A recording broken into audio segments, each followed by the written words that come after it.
mong mahatag na advice sa mga kanang nagsisimula pa lang, working for their success, unsa ilang dapat himuon?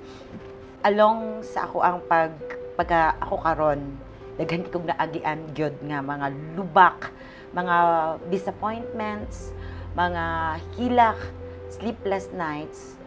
Ang ako lang gyud masulti sa ilaha, para i-bless gyud ang tao, dapat giver gyud ka. Yeah. I agree. Always gyud ka mag-share sa imong blessings. Dili lang kun wala ko nagsulti nga financial ha. Okay, there are many ways to share your blessings. Yeah. Pwedeng talent. Time, pwedeng talent, pwedeng your presence.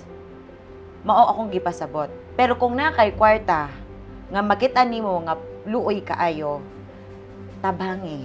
Kung naa kay G's, ihatag ang 7, ihatag ang 5. Miss Badet, mutuo kag sa dili ang gipanghawakan gyud nako nga dahilan nganong gibless ko ni Lord karon.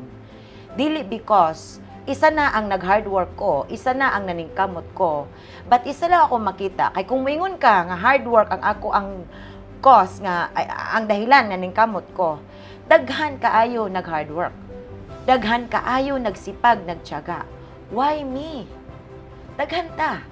Naningkamot, walay tulog para sa pamilya. Nganong ako ang gipili. Nganong isa ko sa gipili sa Ginoo. Isa ra gyud ako nakita.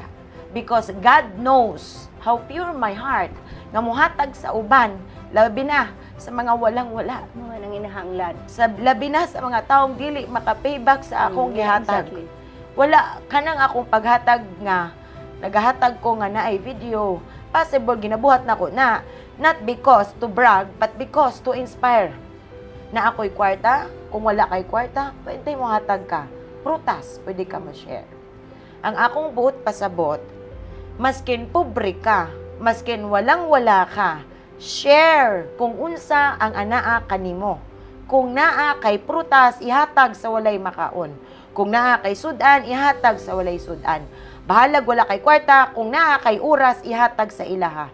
Share whatever you have, and mutuo kag sa dili ang universe, ang Ginoo, mubalik na sa imuha, not just 1,000,000 times, but 1,000,000,000 times.